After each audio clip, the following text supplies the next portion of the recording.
What's up, investors? Welcome to The Real Talk. So today, I'm so excited because I'm with the best of the best teammates here in Team Ignite at Mega World at the Fort. Young millionaires and top producers, I have here Jared and Bettina. Yon, good morning investor and welcome again to Buhay Ahente. I am Jared Magnayi, a realtor here in BGC.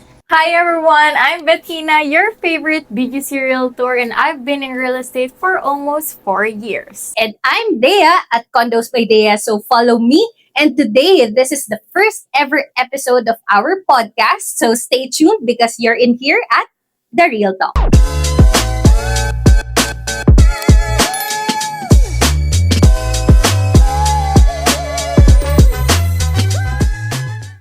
So, since this is our first ever podcast, for our viewers, we'll be tackling the most basic questions. So, we'll be tackling the frequently asked questions of our clients. And unang-una na dyan is yung, if you are an investor, Bettina, what's the most important aspect in property hunting? For me, my top priority talaga would be the location. Kasi of course, we're looking for something na accessible and convenient sa isang property.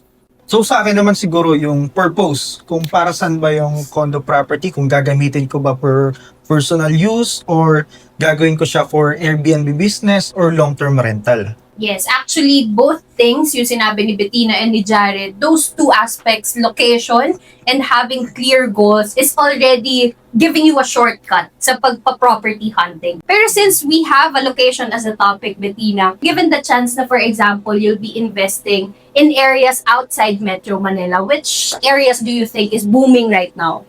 I think Pampanga and Bulacan, Mm-hmm. especially madaming mga developer na kumukuha ng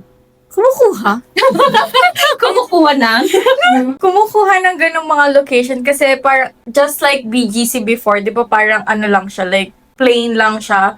And then yung mga developer right now, they're looking for something outside Metro Manila like Pampanga, Bulacan. Actually maganda yung sa Bulacan kasi kung nabalitaan nyo, sa Bulacan na itatayo yung pinakang bagong international airport ng Pilipinas. Which is hindi lang sa Bulacan, big development siya. Buong Pilipinas talaga. And then aside from that, siguro for me, the best aspect na pwede mong gamitin in property hunting is really the timing. So kailangan clear din sa'yo if you prefer pre-selling or prefer mo ng ready for occupancy property. And then pa rin papasok yung sinasabi mong goals. And isa pa dun sa pwede nating i-consider is dapat kilala natin yung developer. Totoo. So, dapat trusted yung developer, yon. So, meron naman mga ilang developer na, for example, mga high-end developer like Shangri-La, Federal Land, meron din tayong Ayala, and Mega World Corporation. Yes. So, isa din yan sa best na developer dito sa Pilipinas. Yes. And in looking for properties, it doesn't have to be super high-end naman yung developer. You just really have to make your research. Hindi naman porket sinabing credible, kailangan mahal yung properties eh. So, there are other developers na maganda rin yung track record. So, it's very important for us to do our research as well. So, based on your experience naman, ano naman yung on your clients end, ano yung dapat nilang i-prepare para smooth lang yung transaction nila for investing a condo? Of course, yung number one is yung requirements. Number one, andyan yung valid ID. Second is post-dated check. Third is bank financing. So, kailangan maitanong talaga sa realtor yung mga kailangan requirements from the start hanggang finish. Oh, so totoo yan. If OFW ako, anong requirements ko? Or if foreign investor ako, what are my requirements? So, 'di ba? So parang dapat talaga as realtors also, tayo, dapat din nabibrief natin yung mga clients natin. So sa akin naman, based on my experience, dun sa mga smooth na transaction, may mga clients kasi na marunong na mag-research ng mga properties na gusto nilang bilhin. So pagdating nila sa akin, more on yung sa developer naman, yung itinuturo ko kung ano yung mga kailangan naman nila. Pagka marami na rin alam yung investor, sobrang smooth na lang din talaga ng transaction. Dapat, if you're about to start an investment, ikaw mismo sa sarili mo, ikaw yung prepared. So, more than your finances being ready, dapat you're mentally ready as well, you're fully committed to this investment, Kasi at the end of the day, hindi naman siya mura eh, di ba? So, kailangan prepared ka. You know your budget, you know your goals. Babalik na naman tayo dun sa clear or clarity ng goals natin. And it's important to make your own research then when it comes to your investment. Yes. Actually, if magre-research ka kasi, from there, parang makikita mo yung preferences mo eh. And at the same time, kami kasi gusto namin yung mga clients na maraming tanong. 'Di ba? Parang kapag nonchalant yung client natin, parang, bibili ba to? Seryoso ba to? Seryoso ba to? Pero kapag yung clients kasi nag-research, they have more questions about the investment. Actually, pag marami ding tanong yung mga investors or clients, may natututunan din kami mga bago eh. Yeah. Kapag mga investors na talaga, like marami na silang property dito sa Pilipinas. Yes. And that's what makes us better agents in the future, di ba? So, if they ask more questions, we learn more about the industry. And in the end, mas maayos kaming agents that's ready to help you always. So, dito naman tayo sa negative side. So, ano ba yung mga possible risks and possible worst case scenarios clients need to be ready for? Yes. So, actually, in this podcast, it's very nice that we're tackling the negative sides of real estate. Kasi, as much as people say that it's the safest form of investment, pero honestly, it's not risk-free. Siguro, one of the possible worst case scenario is yung market risks. So, for example, nag-invest ka sa pre-selling, tapos ang expectation mo, mag-blow up talaga yung price niya, tataas talaga yung property price. Pero after several years, di pa rin siya umaakyat talaga. So, di ba, those are the things na kailangan ma-foresee ng clients natin. Or, kapag kayong rental, nag-soften up, nung COVID, di ba? So, many clients have invested nung time na talagang mababa yung price ng BGC. And then, cut to the point na turnover na nung property. Tapos, walang nagre-rent. So, Actually, na-experience ko yan nung COVID way back 2020. So, yung mga investors or clients ko, talagang nagbaba sila ng rental sa mga properties nila. For example, dito sa BGC, kailangan talaga nilang ibaba kasi kailangan nila ding intindihan yung mga renter. And for that, dapat you have a trusted realtor that will guide you all the way. And then, of course, yung cash flow. So, may mga emergencies din tayo na hindi din natin inaasahan. So, by that, masasacrifice talaga yung investment natin. Siyempre, meron din tayong tinatawag na masedalo dito sa Pilipinas, pero hindi siya totally 100% na nakukuha natin yung ininvest natin. Yes, Maseda law, I think, is a case-to-case basis law. But it's good to know that there's actually a law in the Philippines that protects the buyers. Yun. So, dyan papasok yung dapat talaga you read the contracts, you read the fine prints tuwing mag-i-invest ka para at least you know what to do if in case may mga gantong scenario. So, since both of you mentioned yung COVID, yung sa akin naman is yung one of risk is yung developers delay. Kasi katulad ng pandemic, 'di ba, ang daming mga pre-selling projects, especially sa mga developed city, nalalate yung turnover nila.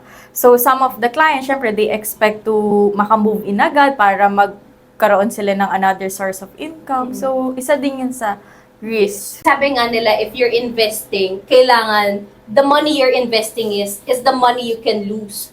So, para hindi mo siya masyadong mafe-feel, di ba? So, dapat pag mag-i-invest ka, sabi nga nila, it's 1/3 of your income lang. Hindi dapat na parang lahat ng hard-earned money mo nasa investment. Kasi of course, there are risks. So, for our last question for today's podcast, ano ba yung mga dapat tinatanong ng client sa mga realtors nila? So, ano ba yung mga gusto nyong natatanggap na mga tanong?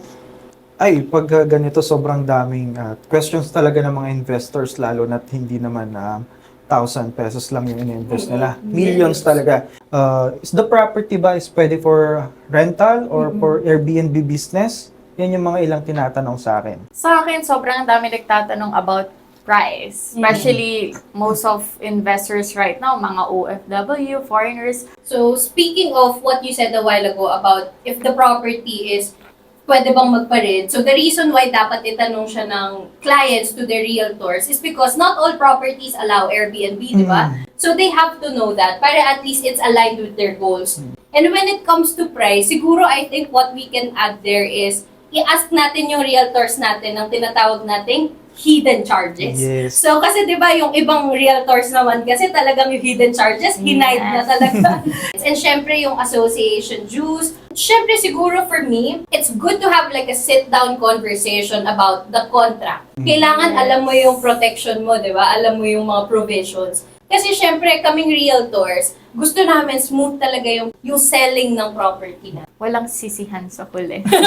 Kumbaga kung ayaw ng mga investor ng sakit sa ulo, syempre kami din naman, ayaw din namin ng sakit sa ulo. Totoo. And dapat matanong natin sa mga realtors natin yung exit strategies. And add ko rin is, pwede ba makapag-invest pa yung mga US citizen, dual citizen na ba sila, yan mga ganyan. Yes, kasi there are perks. Like, kunwari, dual citizen kayo, invest in ng condo. Mas mababa yung interest rates mo pagdating sa bank financing or mortgage. Add ko pa rin dito, syempre, yung bank financing. Nandun na tayo sa Yes. topic eh. Kasi di ba there are pre-selling terms na 2080, if you're familiar with it, na 20% spread in 10 years, 10 years, spread in 5 years, 5 for years. example. Tapos pagdating mo sa turnover ng 5 years after, biglang maglolobo pala yung monthly amortization mo. Kasi malaki yung balance, 80%, tas ilo-loan mo with interest pa. So kailangan, we also ask our realtors the process of the bank financing applications. Comfortable ka dun sa 20%, pero pagdating dun sa 80%, may hihirapan ka pala. Yes. So, dapat itinatanong din talaga natin sa realtor natin kung ano yung mga masasuggest din nila, kung ano yung mas magaan and comfortable pa. Kailangan matanong din natin sa realtors natin yung mga projection, appreciation, rental income, so oo. magkano kikitain, paano ibebenta, sino magbebenta, sino magpaparent. So marami, sabi nga nila sobrang daming pwedeng itanong sa mga realtors. So as much as possible nga, if you're property hunting, you list down your questions as you do your research. Para pagdating natin, for example, nakipag-meet tayo dun sa realtor natin, andun na lahat ng list ng mga questions. And of course, dapat ready din talaga tayo dun sa mga possible na mangyari or dun sa investment natin na property. And para mas clear din sa atin and smooth yung transaction natin sa lahat ng investment na. So that's it, everybody. So in summary, we have already discussed a series of questions. So number 1 is yung best aspect in property hunting, na dapat alam mo yung preferred location, dapat alam mo yung goals, clear yung goals natin for us to start the investment. We also discussed the requirements and documents na kailangan natin i-prepare para magkaroon ng smoother transaction. And of course, we also discussed the risk and possible worst-case scenarios na pwedeng ma-experience ng clients natin and the questions that they need to ask their realtors. So now, our clients are much more equipped. So we really hope that our clients will have a successful real estate venture. Kasi to tell you honestly, para sa aming mga realtors, sobrang nangihinayang kami and of course, nalulungkot kami kapag hindi natutuloy yung mga investment nyo. Kasi hard-earned money po yan. Pinagpuyatan nyo, pinaghirapan nyo. Dugot pawis talaga yung inilaan nyo para dito sa investment na to. So, as realtors, syempre, ayaw din namin yung mga impulsive clients. Gusto namin is yung mga well-prepared clients and who are in it for a long game.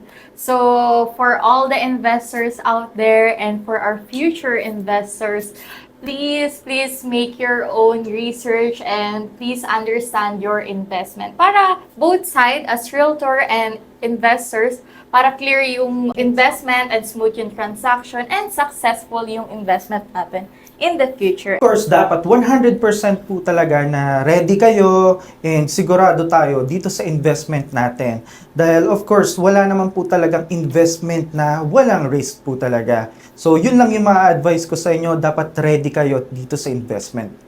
So, we still have pre-selling and ready for occupancy properties here in Fort Bonifacio. So, if you want to know more details, you can message us here at the details below. So again, that's it. Thank you very much and see you again, guys, at The Real Talk.